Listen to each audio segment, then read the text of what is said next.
예, 오늘은 이제 방금 제가 안내한 바와 같이 무엇을 가르칠 것인가에 대해서 여러분들한테 좀 설명을 드리겠습니다. 지난주에 이제 제가 어떻게 가르칠 것인가에 대해서 설명을 드렸었죠. 그죠?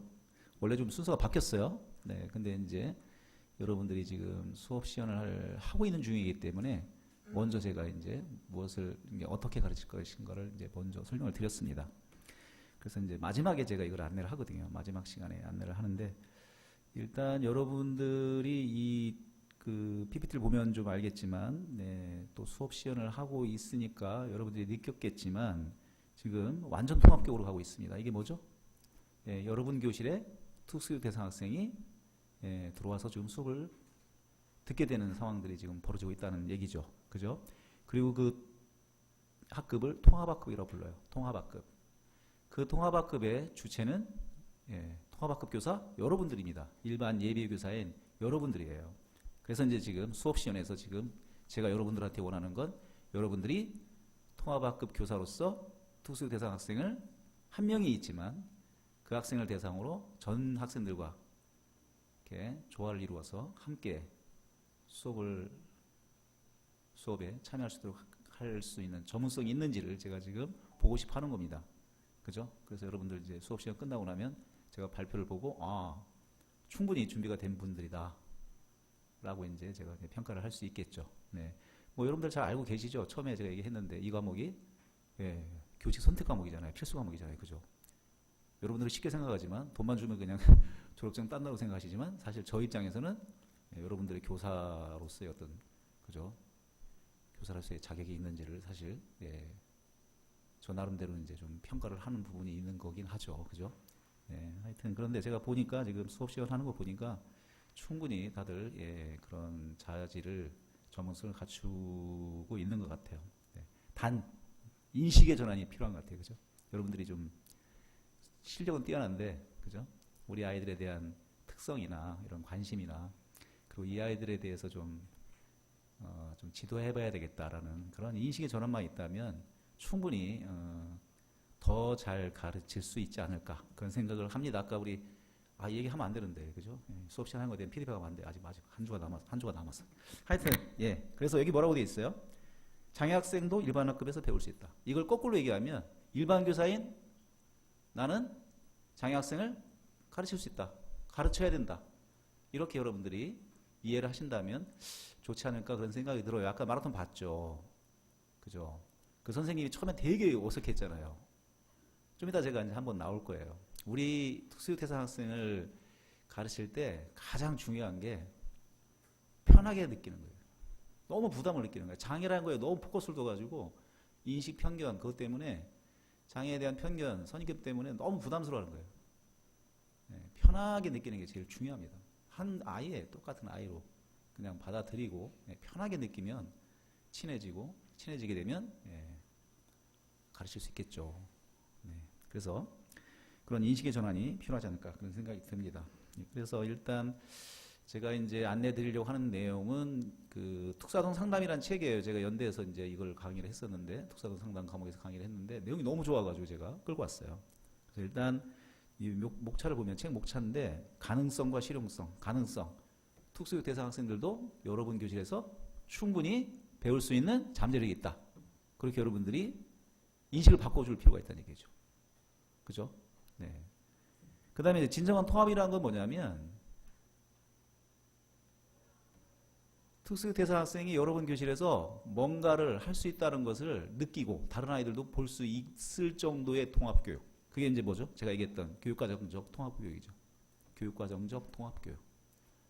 통합교육이 되는 통합이 지금 통합교육을 받고 있는데 특수 대상 학생이 교실에서 가만히 아무것도 안 하고 있다면 못하고 있다면 그건 물리적 통합, 사회적 통합, 정서행동적 통합 정도까지의 통합인 거죠.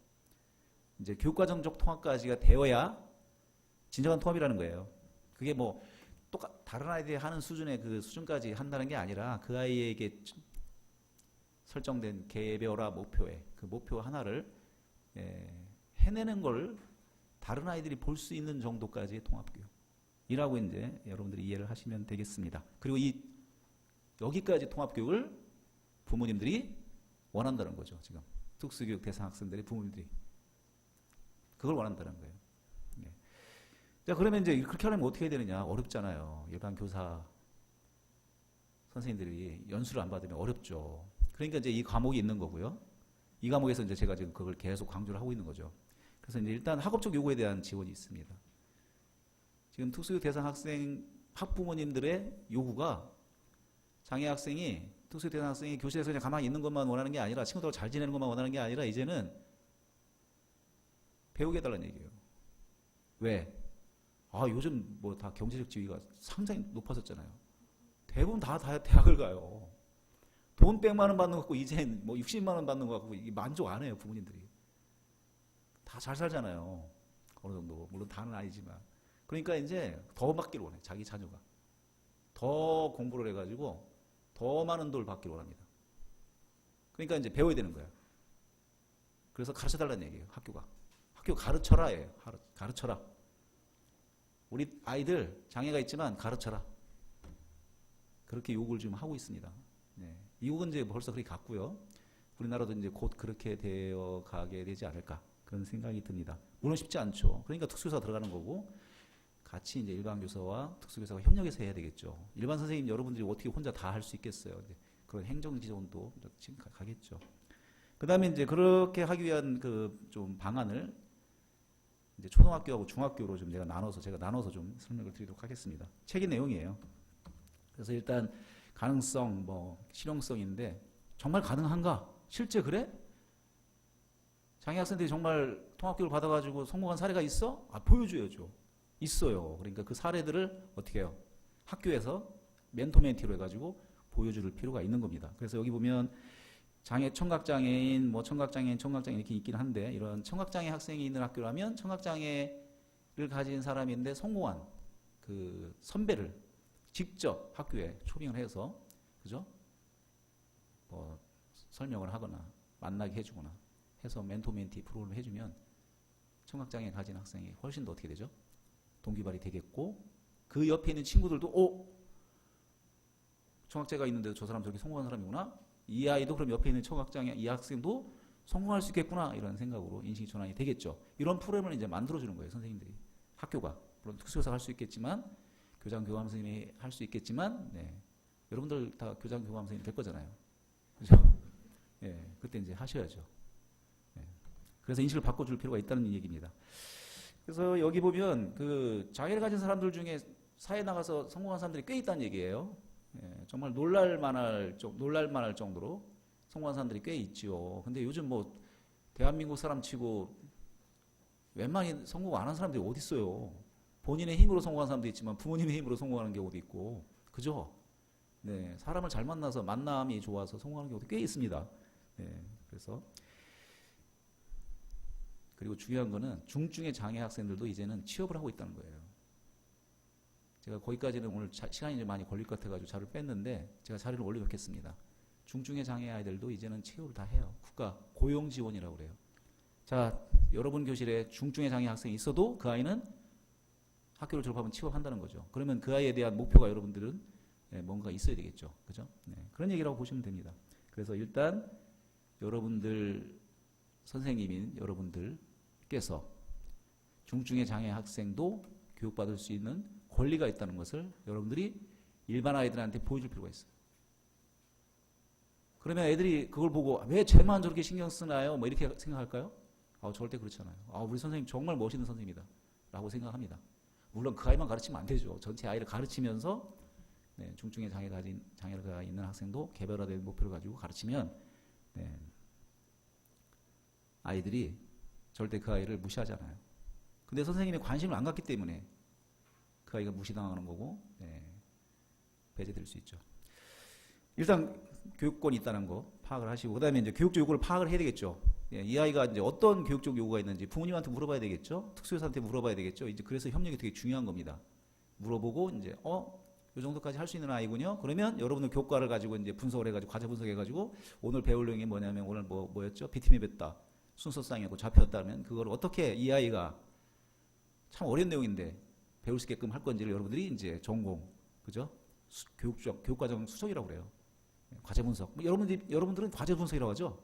과제 분석, 뭐 교육 계획일 수도 있고 수업 계획일 수도 있는데 그걸 쫙 짜가지고 이제 전체 아이 뭐 상그룹, 중그룹, 하그룹, 그다음에 특수기 대상 학생에 대한 계획을 딱 짜가지고 이제 수업을 하면 되겠죠. 조별그룹 또 협동학습도 예, 고려해 볼 수도 있고요. 예. 이제 그렇게 하는 거고요. 그다음에 무조건 수용을 해준다, 편하게 느낀다 그런 얘기지만 너무 또 동정심으로만 바라보면 성장이 안 일어나니까 어느 정도 이제 지지를 해주면서도 조금 도전적인 과제를 주어서 예, 성장이 일어나게 해줘야 된다는 얘기고, 그다음에 예, 이제 적응 유연성이 되어야 된다는 얘기인데, 이건 뭐냐면 여러분들이 이제 모든 아이의 편이 되어야 되죠. 근데 특수 대상 학생도 이제 그 하나였으면 좋겠다 그런 얘기라고 보시면 됩니다. 특수 대상 학생도 좀 관심을 가져주는, 그 아이 편이 되어주는 그런 역할을 이제 해주면 특수 대상 학생이 충분히 네, 통합된 상황에서 성장이 일어날 수 있다. 뭐 그렇게 여러분들이 보시면 됩니다. 그래서 장애학생 돕는 기술인데 아까 여기 뭐라고 되어 있습니까? 여기 편안해지기, 그죠? 네, 편안해지기예요, 그죠? 편안해지기. 편안하게 느껴야 그 아이가 불안하지 않고 네, 수업에 참여할 수 있겠죠. 네, 그 다음에 이제 진정으로 도움이 되는 그 도움은 뭐예요? 제가 여러 내용이 있는데 그냥 이것만 가지고 설명드리는 겁니다. 네, 공감이 필요하다는 얘기지 동정은 필요하지 않다는 얘기예요. 공감이 필요한 겁니다. 네, 그 다음에 이제 가능성, 쉽게 보이지 않는 것을 보기. 장애가 있는 학생인데 내가 뭘 배울 수 있겠어 라고 생각하면 절대 그 아이에 대한 가능성을 볼 수 없겠죠. 예. 근데 장애가 있지만 이렇게 보이지 않는 걸 봐야 된다고 하잖아요. 할 수도 있을까? 환경을 바꿔준다면, 자료를 바꿔주고, 그죠? 예. 수업 집단을 바꿔주고 이렇게 하면 배울 수 있지 않을까? 좀 4개 가르칠 거 1개만 얘가 배우게 한다면, 얘 특성을 잘 이용한다면. 마라톤 내용을 뒤에 보면요, 이 아이 얼룩말에 대한 지식을 이용해요. 그 선생님이 이해를 잘 못하니까 이 아이가 가지고 있는 지식을 이용합니다. 그래서 설명을 해줘. 그러니까 애가 좀 이해를 해. 하여튼 그런 식으로 조금만 더 예, 아이의 배경 지식하고 그 아이 문화를 활용을 하면 예, 아이가 배울 수 있게끔 예, 됩니다. 이 환경에서 학생을 바라보기란 건 뭐냐면요, 선생님의 수업이 너무 어려워서 이렇게 생각해 봐야 된다는 얘기예요. 선생님의 수업이 너무 어려워가지고 학생이 사실은 못 배우는 건 아닌가, 이렇게 생각해 볼 필요도 있다는 거죠. 물론 학으로까지도 이해할 수 있는 내용이지만 더 낮추면 특수대상 학생도 배울 수 있다, 뭐 그런 얘기라고 보면 되겠죠. 그러니까 이제 이 얘기는 뭐예요? 좀 더 낮추고 좀 더 쉽게, 그죠? 그러면서도 재밌게 실생활과 관련되게 해준다면 특수대상 학생도 배울 수 있다는 얘기인데, 제가 한번 얘기했을 거예요. 제가 희경중학교 있을 때, 설린중학교 있을 때 선생님들 수업을 제가 다 분석을 해봤어요. 그리고 우리 특수대상 학생한테 면접을 해봤어요. 어떤 선생님 수업이 제일 재밌어? 쉬워? 이렇게 물어봤더니 우리 애들이 쉽고 재밌다고 얘기한 수업은 다른 일반 아이들이 쉽고 재밌다는 수업하고 일치합니다. 그러니까 일반 선생님들이 잘 가르치는 수업은 우리 애들도 재밌다고 그래요. 관심 있어 하고. 그렇더라고요. 네. 그래서 내 수업에 내 수업이 너무 어려워서, 내 수업에 문제가 있어서 아이가 이해하지 못하는 건 아닐까. 그럼 내가 바꿔서 특수대상 학생을 좀 배울 수 있게 한다면 다른 아이들도 더 쉽게 잘 이해한다는 거죠. 하이 그룹 애들 특히. 물론 영재 애들도 이제 고려는 해야 되겠지만. 그런 얘기고요. 그 다음에 이제 그 만연된 생각과 전반적 평가, 뭐 정형화된 이미지 얘기는 뭐냐면요. 여기 내용이 빠졌는데 자료를 올려놓겠습니다. 장애 학생에 대한 고정된 이미지가 있다는 거예요. 선생님들이, 의사가, 많은 일반인들이 특히나 누구죠? 선생님이나 의사들이 더 그렇다는 거죠. 왜 그렇죠? 계속 만나니까. 일반인들은 편하게 생각해요. 뭐 어쩌다 한 번씩 보는 거니까. 그죠? 크게 관련되지 않잖아요. 근데 선생님 어때요? 계속 내가 데리고 있어야 될 대상자예요. 어떻게 보면. 고객이죠. 근데 다루기 참 힘든 고객일 수 있죠. 되게 부정적일 수 있는 거예요. 더. 네. 그래서 선생님이나 의사 분들이 이 장애학생에 대한 이 왜곡된 인식을 바꾸지 않으면 절대 도움을 줄 수 없다는 거죠. 그걸 바꾸고 일단 편안해져야 도움을 줄 수 있다. 뭐 그런 얘기라고 여러분들이 이해를 하시면 될 것 같습니다. 그래서 일단 이제 학업적 요구에 대한 지원을 제가 이제 좀 다시 한번 여기서부터 이제 설명을 좀 드리겠습니다. 그래서 계속 아까 이제 말씀드렸는데 학업 요구가 증가하고 있다는 얘기입니다. 부모님들이 우리 자녀 배울 수 있게끔 학교가 책무성을 가지고 가르쳐라라고 주장을 하고 있고요. 미국은 소송까지 건드려요. 소송까지 제대로 안 가르치면 졸업한 다음에 우리 아이가 배우기 없다 학교한테 소송 걸어가지고 뭐 이렇게 한다고 합니다. 지금 미국은요. 특히나 이제 장애 학생에 대한 부정적인 학업적 자아 개념이 상당히 좀 있을 수 있죠. 그래서 여러분들이 뭘 가르쳐야 되느냐? 뭐 많이 뭐 자취식을 가르치는 것도 중요하겠지만 아이들마다 다르겠지만 제일 중요한 건 뭐죠? 나도 할 수 있어. 라고 아이가 느낄 수 있도록 하나 정도만 성공 경험을 해서 아이들 앞에서 칭찬받을 수 있게끔 해준다면 자아 개념이 바뀔 수 있잖아요. 성공 경험이 생기면. 일단은 그러니까 부정적인 학업적 자아 개념을 바꿔주는 것을 일반 선생님 여러분들이 가르쳐야 되지 않을까 그런 얘기라고 보시면 됩니다. 그래서 여기 보시면 장애 학생의 긍정적 학업적 자아 개념 촉진하기입니다. 선생님이 아이를 지금 부정적으로 보고 있는데 아이가 어떻게 그죠? 긍정적으로 자신의 학업적 자아 개념을 볼 수 있겠어요. 그죠? 아이들이 막 어려운 거 하는데 얘는 지금 거의 뭐 지금 아무도 참여를 못 하고 있는데. 그죠? 그래서 이제 개별화 교육 계획이 필요한 겁니다. 얘는 뭐 다른 애들은 5개 배워야 되지만 얘는 1개. 그리고 그걸 정확하게 외우게 해서 아이들 앞에서 발표해서 그것만이라도 완전하게 해서 성공 경험을 갖도록 해준다면 어떻게 되죠? 얘는 거기서 자신감을 얻을 수 있겠죠. 그게 쉽진 않아요. 근데 이제 얘가 그러다 보면 어떻게 됩니까? 또 스트레스 받을 수 있고 이제 이렇게 되는데 뭐 그거는 이제 상담 선생님하고 연결해서 부모님하고 연결해서 그 공부와 관련된 스트레스를 또 푸는 것도 지원해 줄 필요가 있겠죠. 그래서 계속 이 얘기예요. 장애 학생이 자기 학급에서 무언가를 할 수 있다, 성공할 수 있다라는 것을 스스로 느끼고 다른 아이들이 볼 수 있도록 해주는 정도까지의 통합교육이 진정한 통합교육이라는 거예요. 그럼 어떻게 되죠? 교육과정 수정, 조정. 뭐예요? 쉽게 교수 방법 바꾸고 내용을 좀 바꾸고 자료를 좀 바꾸고 뭐 이렇게 해주고 협동학습도 하고 이렇게 하면 가능할 수 있다라고 보면 되겠죠. 물론 이제 제가 이거 한번 설명했었어요. 통합교육 할 때. 다 공정해야 되는데 왜 얘만 특별하게 이렇게 해야 되나요? 이렇게 생각하실 수 있는데 우리 특수대상 학생은 조금 개별화 교육으로 이제 따르게 좀 바라볼 필요가 있겠죠. 여기 보면 나와 있어요. 통합을 방해하는 사고방식에 대응하기. 왜 얘를 위해서 내가 PPT를 써야 됩니까? 선생님, 특수대상 한 학생을 위해서 내가 말로만 설명하는데 왜 내가 PPT를 써야 돼요? 라고 생각하는 선생님들이 있을 수 있어요. 그죠? 왜 협동학습을 써야 되죠? 라고 생각하는 선생님들이 있을 수 있는데 거기에 대해서는 좀 특수대상 학생의 어떤 교육권을 조금 보장하는 차원에서 뭐 매번 쓰는 건 힘들겠죠. 근데 이 아이를 위해서 좀 써준다면 좋지 않을까라는 생각이 드는데 사실 PPT를 쓰면 일반 애들 다 좋아하지 않나요? 제가 희경중학교 있을 때 PPT 썼더니만 애들이 되게 좋아하더라고요. 하이그룹 애들이. 우리의 아이에게 도움이 되는 건 일반 아이들에게도 도움이 된다. 이게 뭐냐면 유니버셜 디자인 러닝이에요. 제가 한번 설명을 드리겠습니다. 엘리베이터 지금 여기 있죠. 엘리베이터 원래 처음에는 누굴 위해서 만들었죠? 장애인이나 노인, 임산부를 위한 그 시설이죠. 근데 요즘 저건 장애인이 사용하는 거니까 나 계단으로 다닐 거 하고 이렇게 다니는 사람도 있어요. 그렇진 않죠. 이제는 어떻게 돼요? 엘리베이터는 누구나 탄다는 거예요.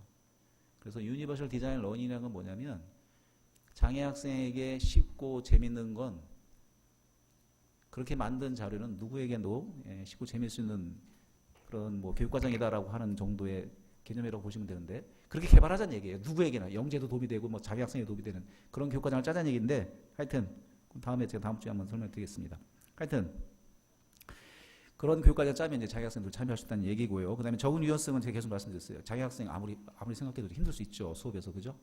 여러분 수업에 참여하는데 힘들 수가 있어요. 그럼 어떻게 됩니까?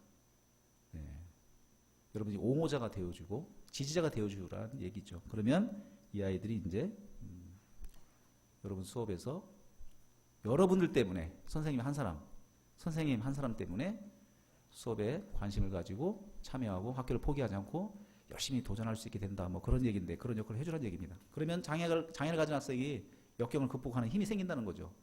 그런 도전하는 장애 극복 의지를 길러줄 수 있게끔 하는 정도의 어떤 또 지원도 좀 해주면 좋지 않겠냐 하는 얘기인데 이게 뭐 그렇게 어려운 건가요?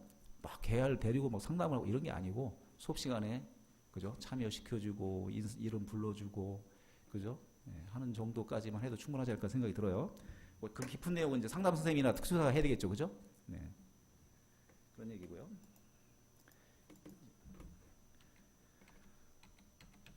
이 얘기는 이제 제가 좀 시간이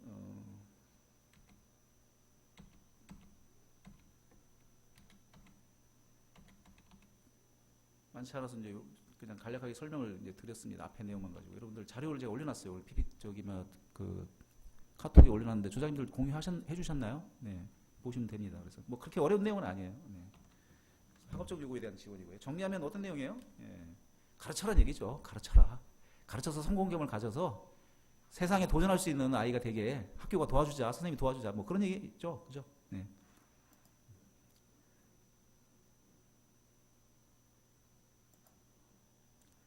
자, 그런데 이게 이제 뭐 쉽나요? 예, 초등학교 때부터 좀 잘 이어져서 이게 진행이 되어야 되겠죠. 그래서 여러분들 중등이긴 한데 초등부터 좀 보겠습니다. 초등부터는 어떻게 해야 되는지. 예, 이것도 이제 간략하게 여기서만 좀 설명을 드릴게요. 일단 사회적 통합이 매우 중요합니다. 사회적 통합. 그죠? 어떤 거죠? 학생들끼리 어울리게 하는 거죠. 어울려야 되잖아요. 우리 아까 마라톤 영화 봤으니까 여러분들 알겠지만 우리 초원이하고 초원이 동생하고의 차이는 뭐예요?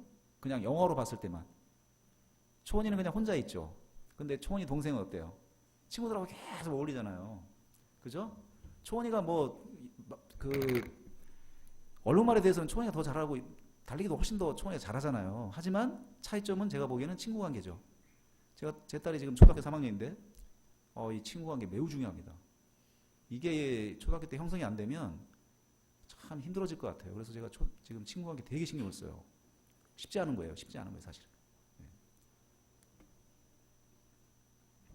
그래서 우리 아이들이 일단 그 발달을 할 수 있도록 하기 위해서는 도움을 줄 수 있도록 하기 위해서는 제일 중요한 게 이제 아마 이건 책에서 하는 얘기인데 어울리게 하는 거죠.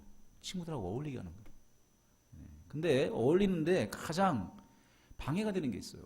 항상 그 괴롭히는 아이들이 있죠. 네. 자기 주관성에서 못 벗어난 아이들이 있어요. 제 딸도 지금 딸이니까 여자아이니까 남자애들이 그렇게 좀 방해를 해요.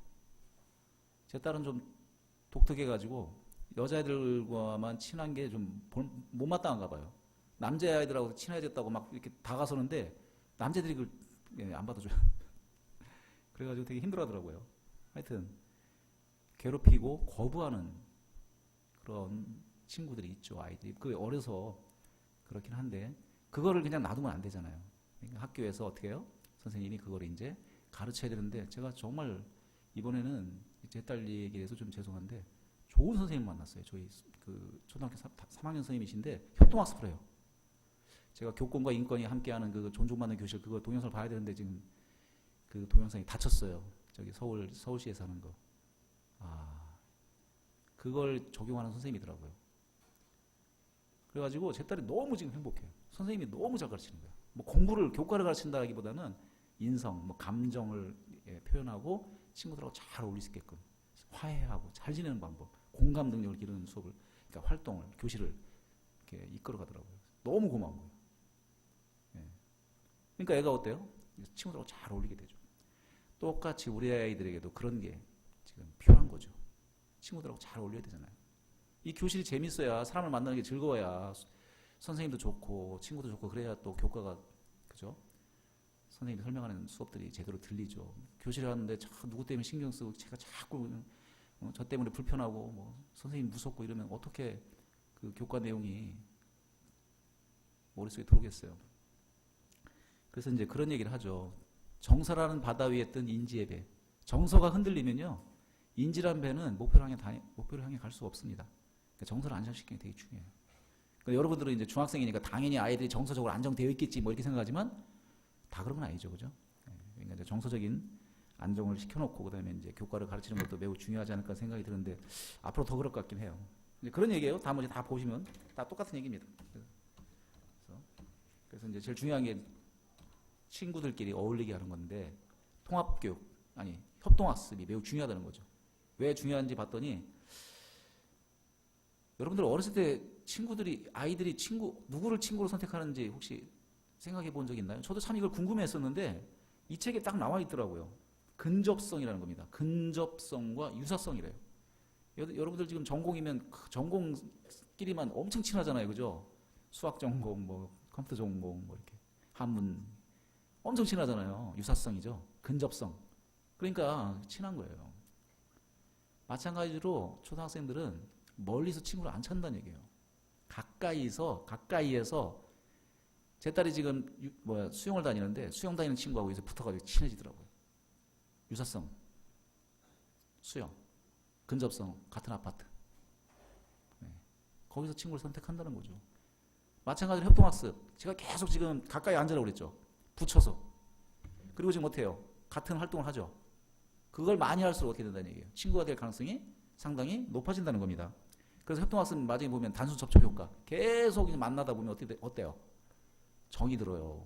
처음에는 제가 여러분들 봤을 때 되게 좀 사실 저도 속으로는 어색하고 막 이렇게 막 좀 속으로는 사실 겁도 나고 내 강의에 막 좀 되게 막 못마땅해 어떻게 하지 겁도 나고 그랬는데 요즘은 수업 시간 하는 거 보니까 이런 학생이었구나라는 생각이 들 정도로 조금은 편해졌어요. 여러분들 아직도 불편하다고요 제가? 예.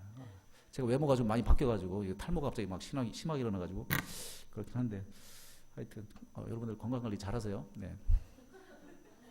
하여튼 중요합니다. 근접성, 유사성.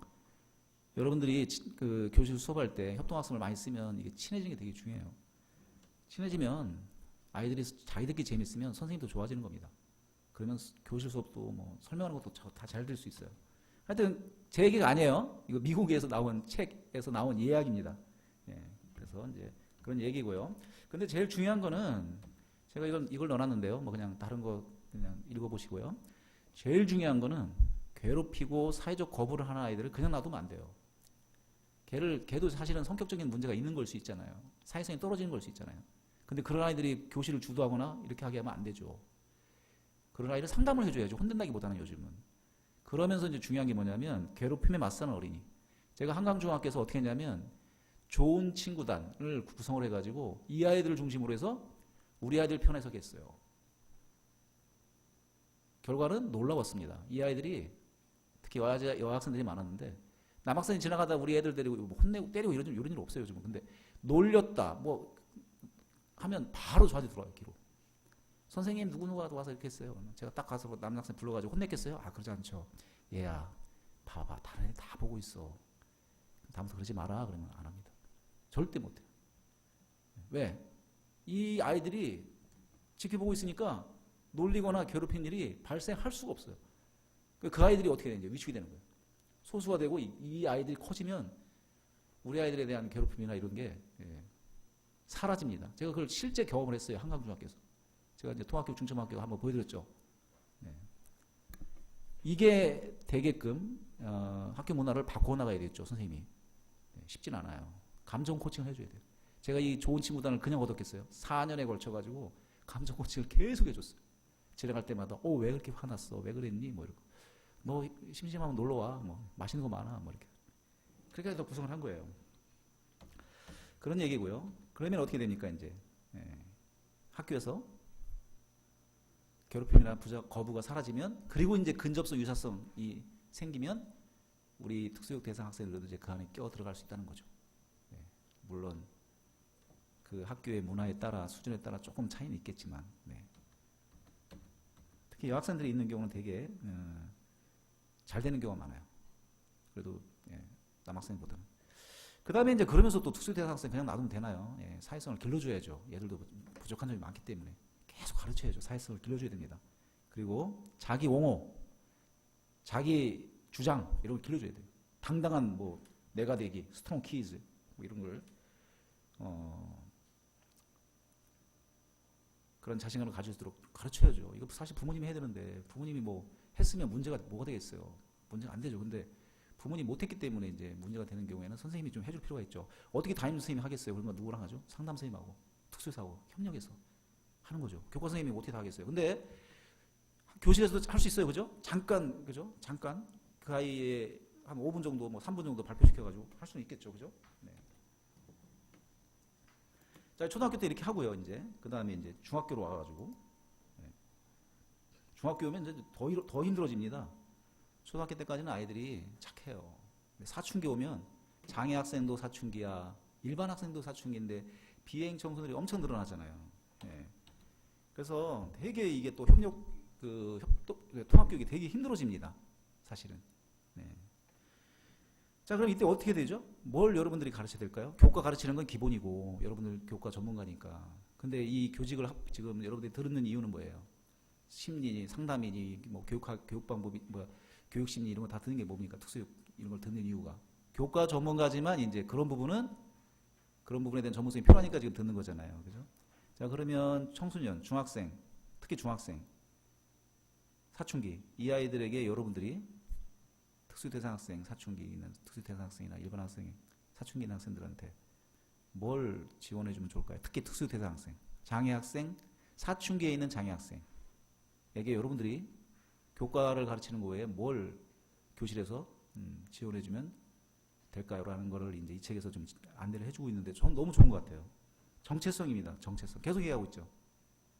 자, 중학교 정도 오면 이 아이는 더 아이들하고 멀어져 있어요. 그만큼 떨어진다는 얘기죠. 다는 아니에요. 그런 아이가 좀 간혹 있죠. 특수학급에 온 애들이 더 그럴 수 있어요. 자, 그러면 어떻게 됩니까? 얘들이 떨어지면 떨어질수록 부정적인 학업적 자아 정체성, 부정적인 사회적 자아 정체성, 뭐 다 부정적이에요. 그럼 어떻게 됩니까? 무기력 빠지죠. 아무것도 안 하려고 그래요. 뭘 합니까? 게임하고 놀고 뭐 장난치고. 제가 특수학급에서 보낸 애들 다 그래요. 그리고 막 애들하고 어울리지도 못해. 왜 그렇죠? 자신감이 없는 거예요. 특수학급에 오면 막 날뛰는데 자신감이 넘치는데 일반 아이들 속에 딱 들어가면 길을 못 봐요. 다는 아니에요. 다는 아닌데 기피고 뭐 잘 사는 애들도 있어요. 근데 제가 얘기하고 있는 건 도움이 필요한 애들에 대한 얘기인데, 예. 그래서 어떻게 해야 됩니까? 자신감을 갖도록 해주는 게 되게 중요해요. 긍정적인 자아 정체성이 형성될 수 있도록 해주는 게 되게 중요합니다. 부모님 물론 해줘요. 부모님이. 그러면 문제 안 돼요. 걔는 부모님이 잘해가지고 긍정적인 자아 정체성이 형성되는 애도 꽤 있어요. 그래도 큰 문제가 안 되는데 부모님이 그 역할을 못했을 때 학교에서 이제 그런 어려움이 나타나겠죠. 그럼 그냥 놔두면 안 되잖아요. 학교가 도와줘야죠. 선생님이 해줘야 되죠. 그래서 이제 좀 이따가 제가 장애 수용이라는 걸 제가 좀 장애 초월까지 시켜야 된다는 얘기를 좀 안내를 드리겠습니다. 오늘 그게 핵심일 것 같기는 한데, 그러면서 이제 자기 결정, 자기 옹호 이제 이런 걸 하게 하면서 사회성을 길러줘야 되겠죠. 교실에서 오면 인사해라. 준비물 같은 거 있으면 꼭 가져와서 다른 아이들한테 좀 열심히 안 하는 아이로 보이지 않게끔 해라. 이런 걸 가르치면 되죠. 그죠? 예, 그러면서도 이제 자기 역량을 개발할 수 있도록 여러분 교과를 통해서 이 아이들의 진로를 개발할 수 있도록 할 수도 있겠죠. 체육 선생님도 가능하고 미술 선생님도 가능하고 정보도 가능해요. 컴퓨터 잘하는 학생도 꽤 있습니다. 그죠? 예. 할 수 있는데 제일 중요한 건 핵심은 요걸 것 같아요. 네. 제가 한강중학교에서 요 내용을 제가 이제 장애 이해 검사를 했어요. 4년간 걸쳐서 1학기 시작할 때 12월 달에 한 번, 두 번, 사전사후로 검사를 했어요.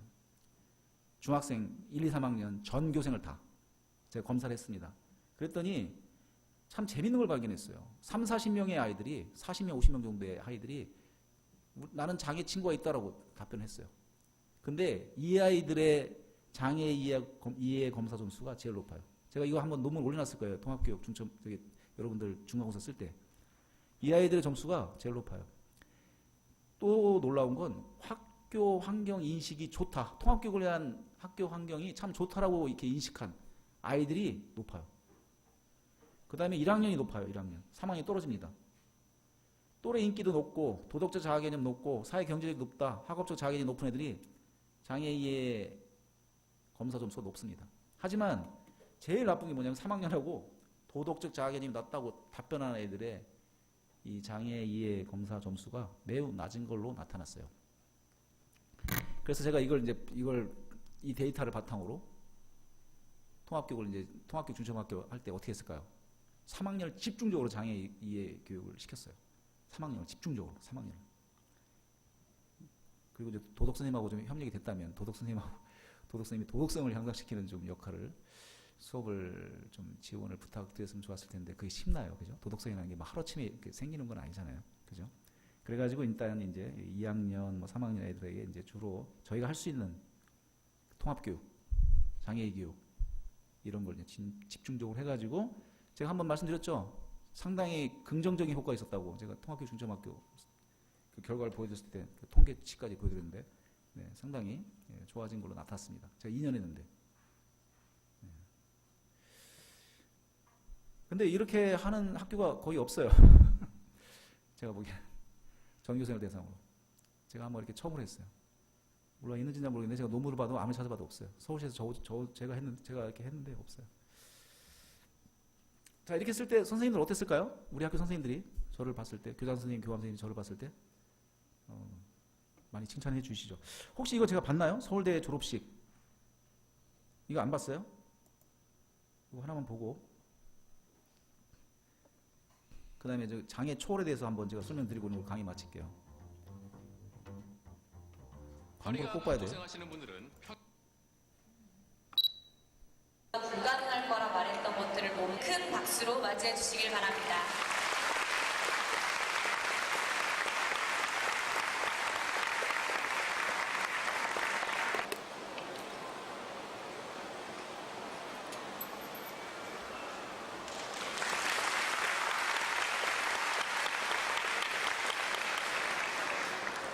제69회 후기 학위 수여식을 맞이하여 이 자리를 빛내주신 존경하는 총장님 이하 교직원 및 내외 기민 여러분들께 감사드리며 2370여 명의 졸업생을 대표로 이 자리에 서게 된 것을 무한한 영광으로 생각합니다.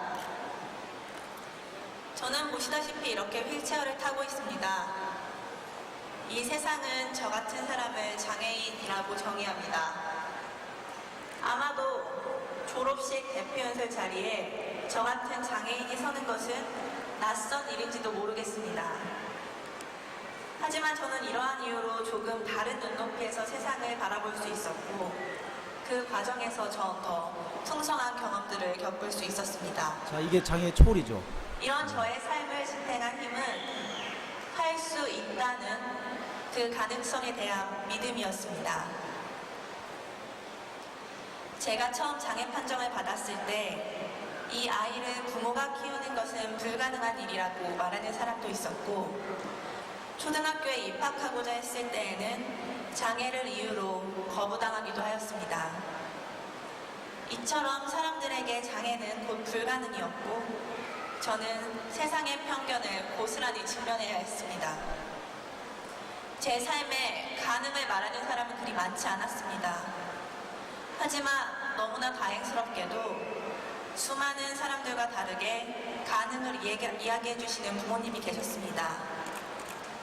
장애는 약간의 불편함을 주는 하나의 요소일 뿐 이 삶에 어떤 불가능도 가져오지 않을 것이라고 내가 꿈꾸는 모든 것들을 이룰 수 있을 것이라고 항상 강조하셨습니다. 선생님은 그 가르침 없어요. 덕분에 저는 장애를 제약 조건으로 인식하지 않고 무한한 꿈을 꿀 수 있었습니다. 저의 가능성에 대한 믿음의 첫 번째 원천은 제 사랑하는 부모님이었습니다. 그리고 제 삶의 새로운 날개가 되어준 것은 서울대학교였습니다. 좋은 교육 환경과 훌륭하신 교수님의 뛰어난 강의, 그리고 뛰어난 학우들과 함께한 치열한 시간은 이 사회에서도 제가 담당할 수 있는 역할과 공간이 있다는 것을 다시금 느끼게 해주었습니다. 서울대학교 학생으로의 삶은 제 가능성을 믿게 해준 두 번째 원천이 되었습니다. 하지만 마냥 기쁠 것만 같았던 대학 생활은 상상했던 것과는 달랐습니다. 대학에 입학만 하면 엄청난 사람이 되는 줄 알았던 무지한 20살이 맞닥뜨린 세상은 너무나 거대하고 막막하게만 느껴졌습니다. 이렇게 방황하던 교수님께서는 이런 말씀을 해주셨습니다. 서울대학교가 너희에게 그 어떤 성공도 보장해주지는 않을 것이다. 하지만 그 학교가 너희에게 줄 수 있는 단 한 가지 그 기회는 다양한 경험을 쌓을 수 있는 그런 기회와 여유이다. 많은 사람을 만나고 다양한 경험을 하며 세상을 이해할 수 있는 힘을 길러라. 이런 교수님의 말씀 덕분에 저는 방향성을 가지고 대학 생활을 시작할 수 있었습니다. 받기만 했던 지난 날들을 돌아보며 내가 세상에 나눌 수 있는 것들이 무엇일지 생각했습니다. 장애 아동들을 위한 교육봉사를 시작으로 저의 새로운 도전은 계속되었습니다. 홀로 휠체어를 타고 유럽 배낭여행을 떠나기도 하고 비엔나로 교환학생을 가 배움의 폭을 넓히기도 했습니다. 그리고 장애인의 몸은 아름답지는 않다는 그 통념을 깨고 누구보다 매력적인 여배우가 되어 연극 무대에 서기도 했습니다. 이와 같은 도전들과 놀라운 경험들은 제 가능성에 대한 믿음을 뒷받침해주는 세 번째 증거가 되었습니다. 살다 보면 스스로 무엇이든 할 수 있다라는 믿음을 가지기에 너무 힘겹고 어려운 순간들이 있을 겁니다. 삼포시대, 달관시대, 헬조선 등 언론을 통해 들려오는 뉴스는 우리에게 희망이 없다고 말합니다. 하지만 그런 순간이 왔을 때 우리가 모교에서 함께했던 기억들을 떠올리면서 자신에 대한 믿음을 다잡을 수 있었으면 좋겠습니다. 가능하다고 말하면 그것은 가능한 것이 됩니다. 하지만 문제라고 말하면 그것은 넘을 수 없는 벽이 되어 돌아옵니다. 이제 우리는 학교라는 울타리를 벗어나 새로운 인생의 무대인 사회로 나갑니다. 사회에 흩어져 불가능 속에서 가능함을 증명해 보이는 삶이며 어두운 세상을 밝히는 희망의 증거로 살아갑시다. 졸업을 축하드립니다. 감사합니다. 네, 이거 오늘 또 들었는데 되게 내용이 좋네요. 네, 어이구 참 마지막 말이 참 좋은 말이네요. 불가능을 뭐라 했죠? 가능한 거라는 거라서 뭐 증거가 되는 뭐 횃불에 하여튼 그런 말. 네. 자, 여러분 교과를 장애 학생이 배울 수 없을 거라고 다들 생각하는 거를 그 불가능을 가능하다는 것을 보여주는 그런 증거자가 되어주는 역할을 해줄 수 있다면 얼마나 저로서는 저로서는 정말 뭐라고 해야 되나 말이 갑자기 안 나오네요. 하여튼 제가 바라는 거죠, 그죠? 하여튼 그런 얘기고요. 마지막으로 이제 5분 정도 남았습니다. 그래서 요 얘기만 할게요. 나머지 내용은 뭐 여러분들 읽어보시면 알 수 있는 내용이에요. 자, 지금 중학교 사춘기에 있는 장애 학생이 겪는 어려움은 뭘까요? 공부일까요? 아니면 장애로 인한 좌절일까요? 물론 다는 아니라고 그랬어요. 하지만 공부를 열심히 하면서도 이런 좌절감을 겪고는 있을 거예요. 그 어려움을 여러분들이 이제 교과 속에서 교과를 가르치는 그 활동 속에서 좀 극복할 수 있도록 도와줘야 되지 않을까 하는 생각이 드는데 그걸 도와주는 방법은 여기 있는 것 같아요. 참 쉽지는 않아요. 이건 상담 선생님하고 같이 해야 되는 건데 아이들이 이 장애를 수용하는 데까지 어떤 단계를 거치는지가 이제 나와 있는데 보니까 처음에는 이제 진단 단계죠. 특수학급에 가는 게 진단 단계예요. 그럼 애들이 어떻게 되죠? 나는 특수학급 아이니까 공부를 해도 안 되나 보다. 이렇게 이제 생각할 수 있다는 얘기고요. 지나가기. 여기 소외 단계. 그러면서 이제 자기를 이제 부정적으로 볼 수 있겠죠. 그리고 지나가기, 숨깁니다. 아이들한테 이거 드러나게 하지 않으려고 엄청 숨겨요. 특수학급에 오면요, 문 닫으라고 그러고, 막 저기 뭐 붙이라고 그러고, 처음에는 막 이럽니다, 애들이. 창피해가지고. 다른 애들 지나가다 볼까봐. 근데 좋은 친구단 해가지고, 좋은 친구 애들이 와가지고 놀아주니까 전혀 그런 행동을 하지 않았어요. 친구가 되게 중요하고요. 그 다음에 위기와 이제 재대면인데, 그 장애에 이제 대면을 할 수 있겠죠. 위기를 겪으면서 이제 대면할 수 있게 하면서 이제 소유하기, 드러내기. 장애를 받아들이고 드러내기. 아까 이 사람이 드러냈죠. 연극까지 한다잖아요. 휠체어 탄 여학생인데 연극까지 한다고 그러잖아요. 드러내는 거고, 그 다음에 초월. 장애를 초월합니다. 오히려 장애가 있었기 때문에 내가 더 잘 될 수 있었어라고 더 잘 될 수 있어라고 생각할 수 있을 정도까지 아이들의 생각을 바꿀 수 있도록 이렇게 학교에서 상담이나 또 여러분들 교과 활동 속에서 이렇게 지원해 준다면 아까 얘기했잖아요. 가능을 얘기해 준다. 뭐 하나 배우는 이게 중요한 게 아니고 선생님이 계속 격려해 주는 거죠. 너도 할 수 있어. 해봐. 이렇게. 물론 이 아이만 신경 쓰면 안 되겠죠. 한 1, 2분이라도. 그런 활동을 준다면 이 아이가 가능에 대해서 생각하게 되고 도전하게 되고 도전하게 되면 당연히 열심히 하면 성공하잖아요. 열심히 살면 성공하는 사회잖아요, 우리나라가. 그죠? 물론 크게 성공을 사기치는 사람들이 크게 성공하는지 잘 모르겠는데 그래도 다들 어느 정도는 다 잘 살잖아요. 못 먹고 살지는 않잖아요. 근데 안 가르치면 어떻게 됩니까, 얘가? 평생 집에만 있어야 돼요. 친구들과 어울리지 못하면 제일 중요한 게 친구들하고 어울리지 못하면 절대 직장생활 할 수 없어요. 학교에서 친구를 무서워하는 아이가 어떻게 직장에 가서 직장인들하고 어울릴 수 있겠어요. 그래서 친구들하고 잘 어울리게 하는 것도 되게 중요한 거 아닌가 하는 생각을 좀 해봅니다. 그래서 이제 그런 적응 유연성인데 그런 역할을 선생님들이 이 아이들이 장애를 받아들이고 장애를 초월할 수 있도록 교실에서 성공 경험을 갖도록 해주고 격려해주고 도전하게끔 해주는 역할을 해주는 거, 교과를 가르치는 것도 중요하지만 이거 두 가지를 해준다면 장애 학생의 자아실현에 큰 도움이 되지 않을까. 그리고 여러분들이 정말 불가능을 가능한 것으로 바꾸는 그런 조력 옹호자가 되어 줄 수 있지 않을까라는 생각을 해봅니다. 오늘 강의는 여기서 마치고요. 다음 주에 이제 발표가 있으니까